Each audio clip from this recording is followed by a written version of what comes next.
습니다. 다시 한번 진행하겠습니다. 국유화 폐간 어떤 대통령도 할 수 없는 일인데 감히 제가 어떻게 그런 말을 한다는 것입니까? 이치에 닿지 않는 말을 가지고 사람을 이렇게 모략해서는 안 됩니다.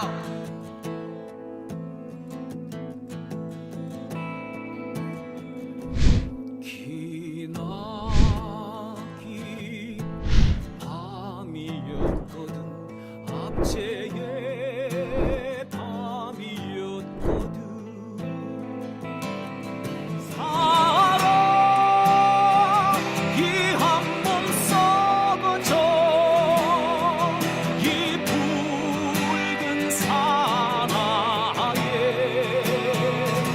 사랑 해방의 횃불 아래 벌거숭이 사나에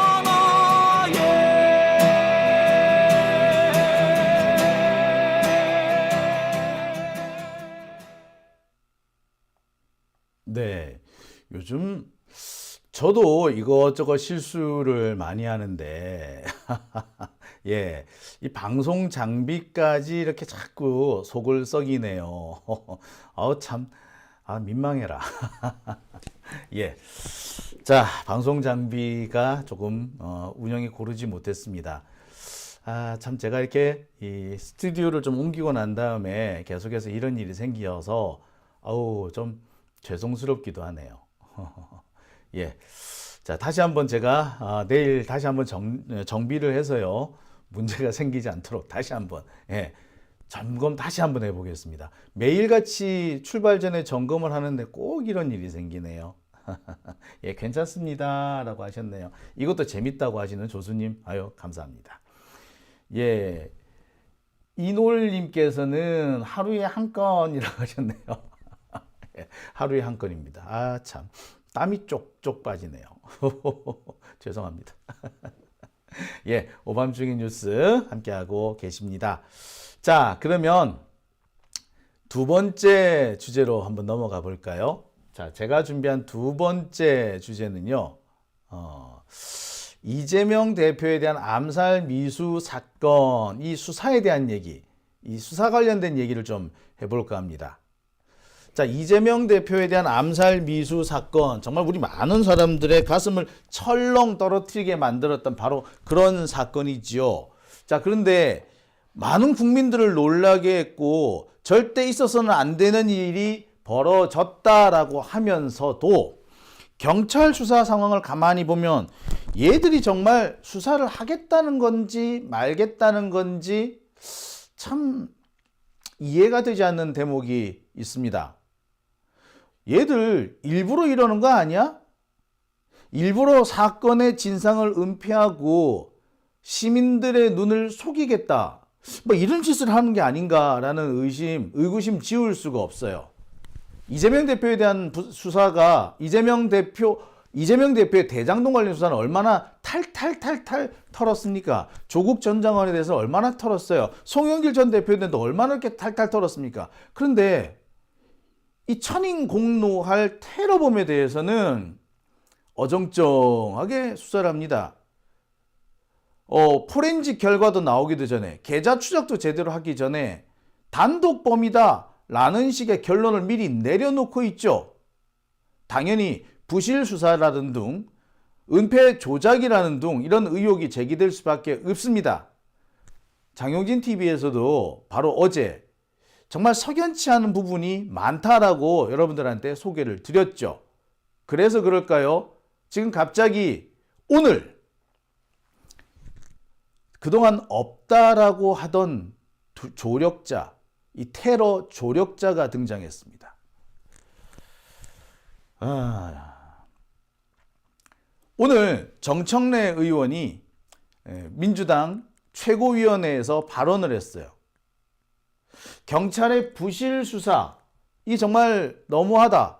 누가 보더라도 이상하다. 왜 제대로 밝히지 않느냐? 당적은 왜 숨기느냐?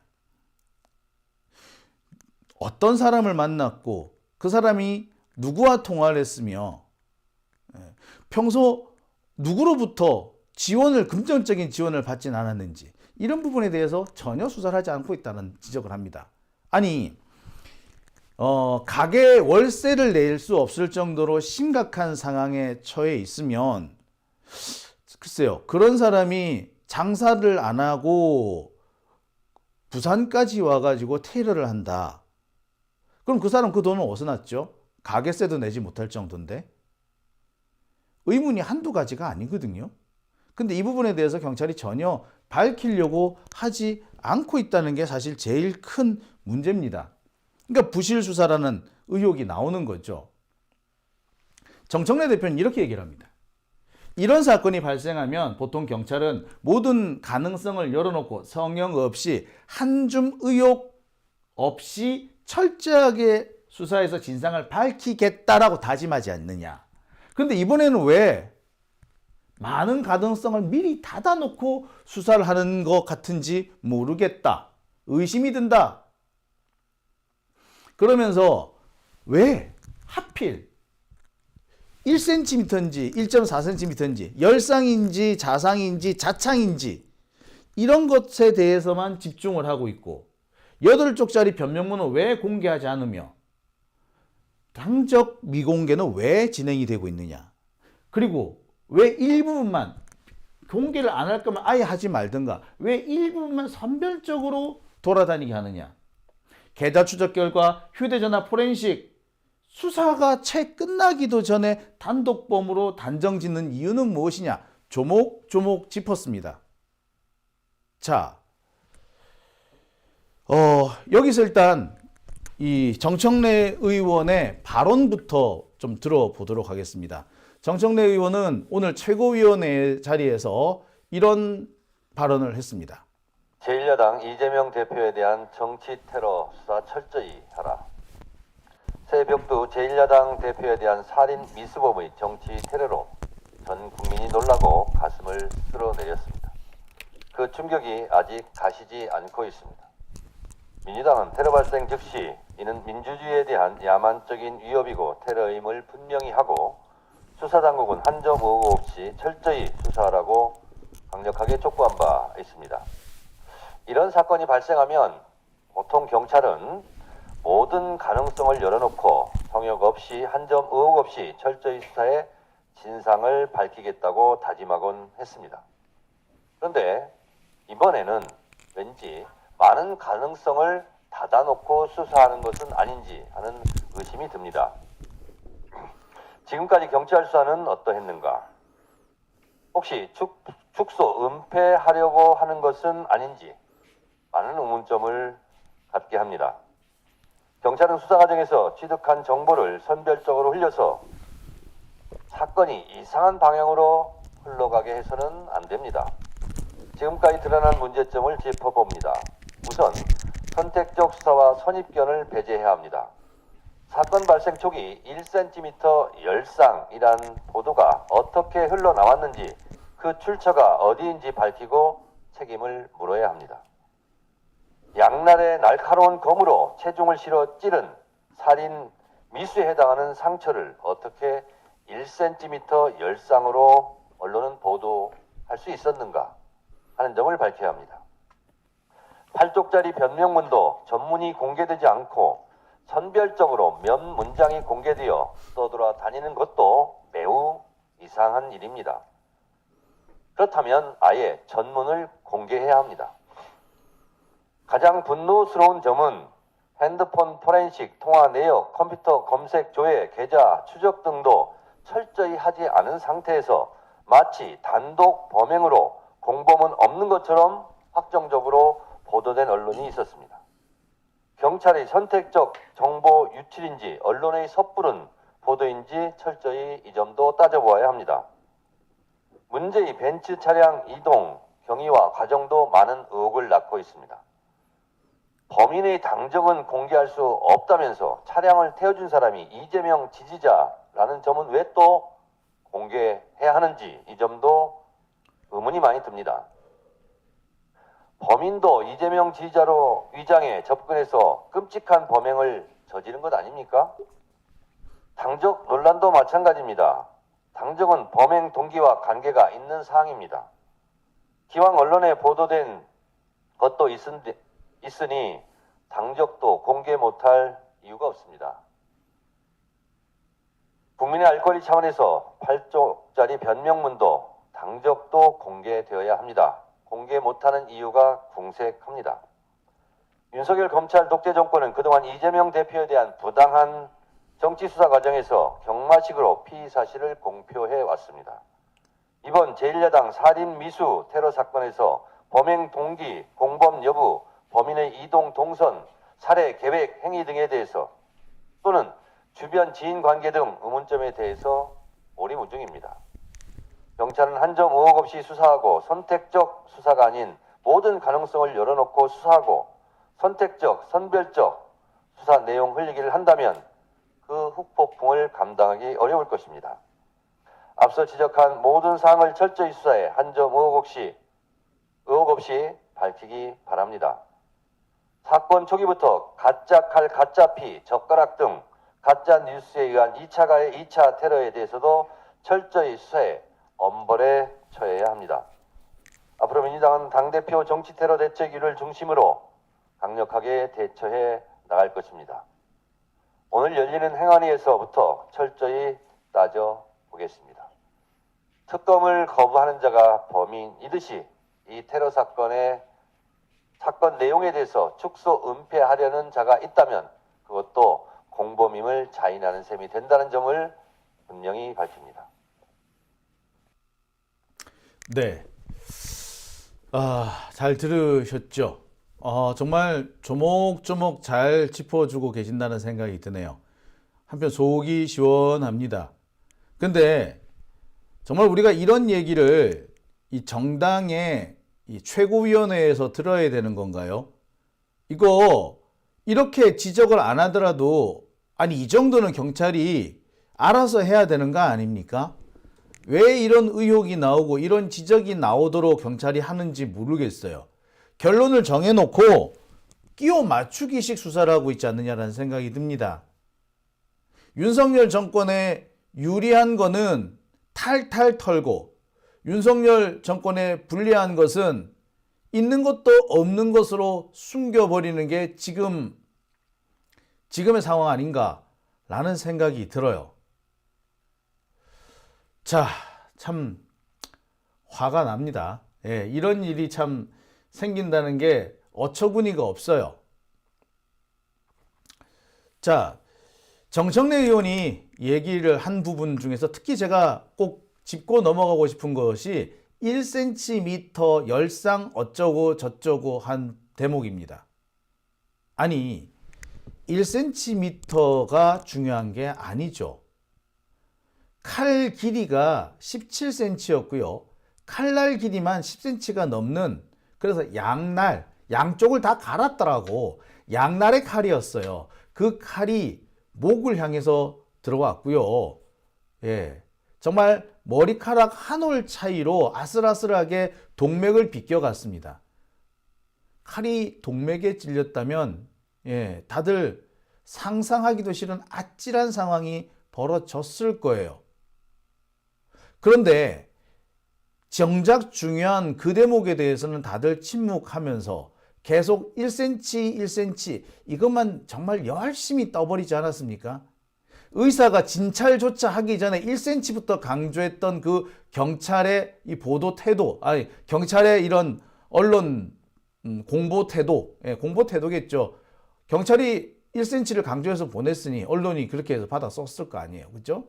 이게 과연 올바른 짓인지 무슨 다른 정치적 의도가 없는 건지 의심을 안 할 수가 없는 겁니다. 여러분도 의심이 들고요. 저도 의심을 할 수밖에 없는 대목이죠. 자, 이렇게 지적이 있어서 그럴까요? 갑자기 경찰의 태도가 조금 변합니다. 이 직후에 갑자기 경찰청장이 나서더니 철저하게 수사하겠다라고 얘기를 합니다. 그리고 나온 얘기가 뭐다? 변명문 공개 시점을 검토하고 있다. 변명문을 공개 안 하는 게 아니라 공개하기는 할 건데 공개 시점을 지금 검토 중이다 라는 식의 얘기를 하기 시작합니다. 어제까지는 오늘 아침까지는 공개 안 한다 쪽이었어요. 법률상 공개할 수 없다라는 식으로 그렇게 얘기하지 않았습니까? 그런데 이렇게 의구심이 자꾸 치솟으니까 그때서 이제 부랴부랴 입장을 바꾼 거죠. 그러면서 변명문도 공개하는 시점이 있다. 시점에 맞춰서 공개하겠다라는 식으로 입장을 바꾼 겁니다. 그리고 난 다음에 얼마 지나지 않아서 등장한 게 바로 조력자입니다. 오후쯤에 갑자기 이런 기사가 났죠. 이재명 피습범의 변명문을 우편으로 대신 발송해준 조력자가 긴급 체포됐다. 부산경찰청에서 발표를 한 거예요. 그러니까 범인이 8쪽짜리 변명문인지 남기는 말인지 이런 걸 만들었는데 이거를 자기 호주머니에 갖고 있다가 경찰에 의해서 압수됐다고 하죠. 그런데 그거 외에 이 변명문을 만천하에 공개를 하려고 뿌렸다 이거야. 뿌리려고 누구한테 맡겨놨다는 거예요. 그 맡겨놓은 사람이 있었고 그 맡겨놓은 사람을 지금 긴급 체포했다는 겁니다. 그래서 그 사람이 가지고 있던 자료라든지 이런 걸 또 확인했다라는 식으로 얘기를 하는 거죠. 자, 좋습니다. 갑자기 등장을 한 거예요. 이 조력자가. 그 전까지 없다던 조력자가 갑자기 등장한 것도 황당하죠. 아니 그러면 경찰은 그동안 이 남기는 말 이거 네 호주머니에 들고 있는 게 다였어? 이거 다른 데 보내거나 그러지 않았어? 보낼 계획도 없었어? 이런 것도 확인 안 해봤다는 얘기인가요? 야, 지금 범행이 일어난 게 언제입니까? 예. 범행이 벌어지고 지금 꽤 며칠이 많이 지났지 않습니까? 네. 지금 일주일가량 지났어요. 그런데 그 일주일 동안 기껏 해야지 이 우편 발송 조력자 이 사람 하나를 찾아냈다는 거예요? 경찰 지금 뭐 하는 겁니까? 문제가 되면은 어쩔 수 없이 하나씩 둘씩 꺼내놓겠다 이건가요? 자, 사실 처음부터 이상했어요. 그렇게 흉악한 범죄를 저지르려고 했던 사람이 미리 오랫동안 계획을 했던 사람이 그리고 기자들 앞에서 내가 변명문 남겼으니까 그거 참고해라 라고 뻔뻔스럽게 얘기하는 사람이 그 변명문인지 남기는 말인지 그거를 자기 호주머니에만 넣고 있었다? 사실 상식적으로 이해가 안 되는 거였죠. 근데 그 조력자, 그 변명문을 배포해 주기로 한 조력자를 오늘에서야 잡았다고요? 그럼 그동안 뭐 한 건데? 그동안 이 부분에 대한 수사도 안 했다는 얘기야? 아니면 수사를 하다가 입 다물었던 거야? 아니면 다른 문제가 불거지니까 드디어 이 범인의 동선이 나오고 이 동선을 살펴보니까 아무리 봐도 이거는 이상하다. 조력자가 있는 것 같아. 라는 식의 의구심이 제기되니까 부랴부랴 하나 만들어냈나? 조력자 중에서 제일 만만한 놈으로 불러들인 건가? 저는 일단 그 의심밖에 안 들어요. 지금 이번에 꺼내놓은 이 조력자는요. 핵심이 아니란 말이야. 핵심 조력자가 아닙니다. 진짜 핵심적인 조력자, 우리가 진짜 알고 싶어 하는 것은 이 범인의 이동 동선과 관련된 부분이죠. 과연 조력자 없이 돌아다녔느냐, 아니면 이동 동선을 지 혼자 정말 짰느냐. 보시다시피 천안하고요, 부산하고는요 많이 다릅니다. 일단 도심의 혼잡도가 다르고요, 그 전체 면적도 상당히 차이가 있습니다. 부산역에서 내려서 봉하마을을 갔다가 평산마을을 갔다 다시 가덕도로 온다? 이게 쉬운 거리가 아니에요. 제가 말씀을 드린 바 있습니다. 서울에 계신 분들은 이해를 못 하실 수가 있으니까 서울에 계신 분들이 이해하기 수월하게 제가 비유를 해드렸어요. 서울역에 내린 다음에 일산을 가. 일산에서 다시 의정부를 가. 의정부에서 다시 양주를 가. 그러니까 다시 또 서울역으로 돌아와. 서울역에서 다시 이번에는 어디? 예, 등촌동, 방화동 이쪽으로 가. 양천구 쪽으로 가. 양천구에 있다가 최종적으로 상암동으로 넘어가. 요 정도의 이동 동선이에요, 거리가. 여러분, 서울 지리를 잘 모르는 사람이 그렇게 돌아다닐 수 있겠습니까? 아니죠. 서울 지리를 모르는 사람이면은 서울 지리를 잘 아는 사람으로부터 도움을 받았을 겁니다. 그게 아니면은 하다못해 이 컴퓨터 뭐 PC로 뭐 경로를 조회를 해봤든가 뭐 이런 거라도 나와야 되는 거 아닙니까? 조력자가 없으면은 조력자 없이 이 사람이 경로를 하나하나 살펴봤다, 검색을 해봤더라, 뭐 이런 거라도 나와야 되죠. 그런데 사실 여러분도 아시다시피 인터넷 뒤져가지고 버스 노선 확인한다고 해서 그게 내 마음대로 쉽게 움직여지던가요? 아니죠. 버스 정류장만 해도 그렇잖아. 예?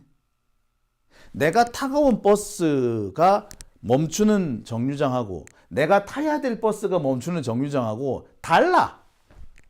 길을 건너가야 되는 경우도 있고 한 블럭 앞인 경우도 있고 분명히 같은 정류장이라고 하는데 정말 헷갈릴 수밖에 없거든요. 초행길인 사람은 그거 쉽게 갈 수 없습니다. 조력자 없이는 불가능해요. 근데 그 조력자 안 나오잖아. 그리고 그 부분에 대해서는 입도 뻥끗 안 하잖아. 조력자가 없었다면은 사전에 답사를 다 했거나 그게 아니면은 정말 밤낮으로 뭐 인터넷 검색을 했거나 하여튼 뭐 그렇게 나와야 정상 아닌가요? 근데 아무것도 없이 그냥 단독범이래. 이 부분에 대해서는 왜 밝히지 않는 걸까요? 이 부분에 대해서는 왜 침묵으로 일관하는 걸까요? 사실 우리는 이 부분을 더 알고 싶지 않습니까? 자, 제가 어제 정말 여기저기 보여드렸습니다. 범인의 이동 경로가 이렇다고요. 부산역에서 내려서 봉하마을 갔다가 평산마을 갔다가 울산 갔다가 다시 부산역 갔다가 가덕도 갔다가 그 다음에 창원 갔다가 총 이동 거리가 156km. 직선거리로 그래. 직선거리로. 도로 이동으로 따지면 이보다 훨씬 더 길 겁니다. 200km 훌쩍 넘어갈 거예요. 그러면 이게 고속도로도 아니고 200km가 넘는 거리를 차량으로 돌아다녀도요 3시간 이상이 소요가 됩니다. 3시간이 뭐야? 고속도로가 아니면 이 고속도로인 곳도 있고 아닌 곳도 있단 말이에요. 그러면 이거는 차량으로 돌아다녀도 4-5시간은 좋게 걸릴 거리입니다. 고속도로 230km면은요 고속도로 230km면은 한 3시간 정도 소요가 되죠. 근데 이게 시내 도로가 포함이 돼 있고 일반 국도가 포함되어 있으면 이거는 4시간, 5시간 무한정 걸립니다. 그리고 여기에 답사를 하잖아. 그죠? 그 다음에 교통편을 바꿔 타기 위해서 이른바 환승하기 위한 시간이 또 소요되죠. 환승 시간이 소요되지 않습니까? 이런 것까지 해버리면 이게 도대체 몇 시간이 걸릴지 솔직히 알 수 없는 그런 정도 거리란 말이에요. 자, 이 사람의 이동 경로 가만히 살펴볼게요. 부산역에서 봉하마을, 그 다음에 봉하마을에서 평산마을, 평산마을에서 울산역, 그 다음에 울산역에서 부산역, 부산역에서 가덕도, 가덕도에서 다시 창원. 이 거리를 하루 종일 돌아다녀라 그래도 사실 힘든 거리예요. 그런데 오후 시간 동안만 돌아다닌 게 이 정도 거리라는 겁니다. 제가 어제도 설명을 드렸습니다만 이 사람은 이렇게 6군데를 돌아다녔거든요. 경로가 6가지예요. 그런데 여기서 확인되는 부분이 하나 있죠. 이 사람이 봉하마을에 있었던 시간이 오후 2시경이었어요. 그죠? 오후 2시경에 봉하마을에 있었던 게 확인이 되잖아요. 그러니까 이재명 대표가 1월 1일 날 그 봉하마을에 들러서 권양숙 여사를 만납니다. 그리고 점심 식사를 같이 해요. 그리고 그때까지 이 사람이 봉하마을 그 주변 주차장 부근에서 이렇게 칼로 휘두르는 범행 연습을 하지 않습니까? 자, 이것까지 계산해서 다시 조정을 해보니까 봉하마을에서부터 창원까지 움직이는 이 거리가 있습니다. 자, 여기서 이 거리라고 해도 사실 만만치 않은 거리입니다. 오후 2시부터 대략 8시 정도까지인데 약 6시간 동안 다닐 수 있는 거리가 아니에요. 차량으로 옮겨 다녔다고 해도 빡빡한 시간입니다. 자차로 돌아다녔다고 해도 빡빡한 시간이에요. 그런데 이거를 대중교통을 이용했다? 야, 말도 안 되죠. 이 사람은 그냥 찍고 바로 넘어가는 이런 거였다고 해도 빡빡한 시간대인데 야 이걸 자 누군가 분명히 조력자가 있었다는 얘기죠. 그렇다면 조력자. 근데 이 조력자가 다 민주당 지지자라고? 아니 민주당 지지자라고 와가지고 뭐 내가 이재명이다 이런 왕관 쓰고 와가지고 칼 찌르는 판에 내가 민주당 지지자예요라고 말했다고 그게 수사 대상이 아니라고? 참. 이거 사람들이 수긍할 수 있고 이해할 수 있는 설명을 해야 되는 거 아닙니까? 경찰이 정말 이런 식으로 수사를 합니까? 문재인 대통령 때 경찰 수사권 독립을 해줬더니 기껏해서 이런 걸로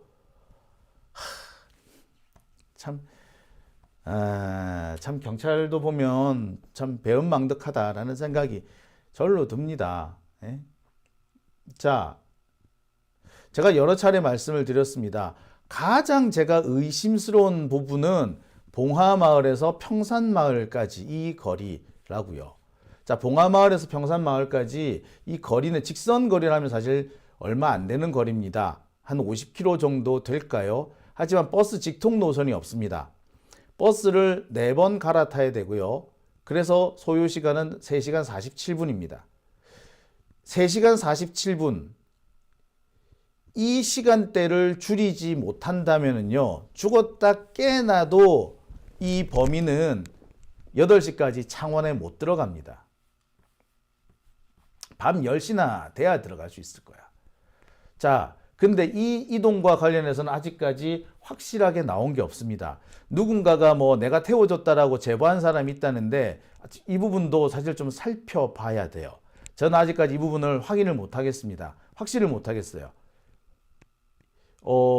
만약에 그렇다면 뭐 여기저기 제보할 게 아니라 직접 민주당에 가서 실은 제가 거기서 여기까지 태워줬습니다라고 공개를 하시는 게 맞아요. 아니면 누구든 어떤 형태로든 간에 이 공개를 하셔야 정상이라고 생각이 들거든요. 근데 뭐 제보가 들어왔다라고만 하지 실제로 아직까지 확인할 수 있는 수준까지는 아니라고 봅니다. 아까도 말씀드렸습니다만 여기 4번을 갈아타야 돼요. 가장 빠른 노선이 3시간 47분입니다. 여기서 말하는 3시간 47분은요. 환승을 할 때 소요되는 시간, 교통편을 바꿔 탈 때 기다리는 시간은 빼고 한 거예요. 근데 4번을 환승한다 그랬잖아요. 이거 얼마가 걸릴지 모른다는 거죠. 만약에 여기를 누군가가 태워줬다면 아마 1시간 정도 소요가 됐을 겁니다. 봉하마을에서 평산마을까지 국도가 있기는 해요. 또는 고속도로로 이동을 할 수도 있는데 국도로 가면은 거의 2시간 가까이 걸리고요. 만약에 고속도로로 이동을 했다면 1시간 조금 넘게 걸릴 겁니다. 정확하게 말씀드리면요. 평산마을이 어디 있느냐면 여러분 양산통도사 아시죠? 양산통도사 부근이에요. 양산통도사 부근은 경부고속도로 쪽이고요. 봉하마을은 남해고속도로 쪽입니다. 그러니까 평산마을은 부산을 기준으로 했을 때 북쪽에 있고요. 봉하마을은 부산을 기준으로 해서 서쪽에 있습니다. 서울을 기준으로 말씀을 드린다면은 봉하마을이 일산 정도라고 한다면 평산마을은 의정부 정도라고 보시면 됩니다. 자, 일산에서 의정부까지 직선거리 얼마 안 되죠. 하지만 일산에서 의정부까지 고속도로 서울 외곽순환도로를 타면 한 30분이면 갑니다. 그런데 이 고속도로가 사실 이렇게 외곽순환도로처럼 쭉 난 게 아니라 고속도로가 부산을 들어왔다가 양산을 거치게끔 그렇게 만들어져 있어요. 그러면 시간이 꽤 걸리거든요. 고속도로로 가더라도. 예. 자, 이해가 좀 되시죠? 봉하마을이 일산이라면 평산마을은 의정부 정도라고요. 그런데 외곽순환도로처럼 일산에서 의정부를 바로 이어주는 고속도로가 있는 게 아니라 일산에서 그러니까 강북 강변을 타고 들어와서 예, 상암동 부근 요쯤에서 내부순환도로를 타고 쭉 올라가서 북부 간선 타고 의정부 가는 요 거리라고 생각하시면 돼요. 요렇게 가는 거예요. 만약에 그렇게 간다고 하면은 시간 어느 정도 소요될까요? 2시간까지 소요되죠? 예. 차가 막힐 수도 있고요. 특히 부산 주변은요, 차 막혀요, 좀. 특히 대동 IC, 뭐 아시는 부산에 계신 분 아실 거예요. 대동 IC 참 많이 막히잖아. 그죠? 그 다음에 양산 부근에도 또 한 번 막힙니다. 예. 뭐 제가 여러 가지 얘기를 하는데. 자, 여기는요, 조력자가 있어서 차량을 이용했다고 하더라도 작아도 1시간 반, 길면 2시간 정도 소요가 되는 거리입니다. 자, 그렇다고 본다면 나머지 구간에서도 조력자가 없다고 보기는 어렵죠. 평산마을에서 울산역 가는 것도 사실 만만치 않아요. 직통버스 노선이 있지만 직통버스 노선을 이용하면 1시간 36분이 걸리고요. 자차를 이용하면 25분이 걸립니다. 이 부분을 또 감안해 보면은요, 여기도 누군가가 차량을 통해서 태워다 주지 않았다면 이동이 쉽지 않은 곳이에요. 여기는 버스 기다리는 시간 또는 버스 정류장까지 가는 시간 제외입니다. 자, 부산역에서 울산역, 부산역에서 가덕도. 자, 울산역에서 부산역은 뭐 KTX 이용했다 치고 부산역에서 가덕도 이 거리도 사실 만만치 않아요. 자기 차를 이용했다면 40분, 대중교통을 이용했다면 1시간 50분, 사실상 2시간 넘게 걸린다는 얘기죠. 자, 여기만 해도요, 시간이 훌쩍 넘어갑니다.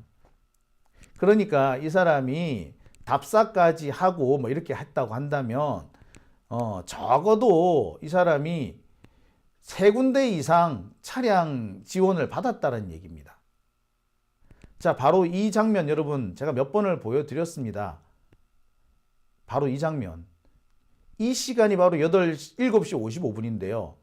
오후 2시 무렵에 봉화마을을 출발해서 평산마을 갔다, 울산 갔다, 다시 부산 왔다, 가덕도 갔다, 그리고 창원으로 왔다 라고 한다면 이거는 차량 지원 없이는 이동할 수 있는 시간대가 아닙니다.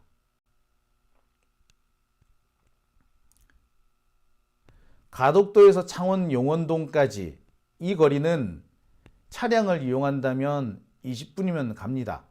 하지만 대중교통을 이용한다면 역시 1시간 정도 거리예요. 자, 뭐 제보가 들어온 것을 모두 다 맞다라고 계산을 하고요. 봉화마을에서 평산마을까지 차량 지원해 주신 분이 계시고 가덕도에서 용원동까지 이 차량 지원해 주신 분이 계시다. 요 전제 하에 계산을 하더라도요. 오후 2시에 출발해서 7시 55분까지 이 최종 목적지에 도착한다. 되게 빡빡한 시간입니다. 대중교통을 이용했다면. 자, 제가 이렇게 길게 설명을 드리는 이유는 딱 한 가지입니다. 누가 보더라도 조력자가 있다라는 겁니다. 조력자가 있는데 왜 조력자에 대해서 수사를 하지 않느냐는 거죠. 차를 태워준 사람이 지지자다? 지지자라는 증거는 있습니까? 그러면 이재명 대표에게 흉기를 휘두른, 칼을 휘두른 그 김진성은 지지자인 척 했던 사람 아닌가요? 그렇다면 차량을 지원해줬다는 사람도 지지자인 척 한 사람일 수 있는 거 아닌가요? 여러분은 어떻게 생각하십니까? 저는 그 대목을 꼭 짚어봐야 된다 생각하고요. 경찰이 이 부분에 대해서 정말 한 점의 의혹 없이 밝혀야 된다고 생각합니다.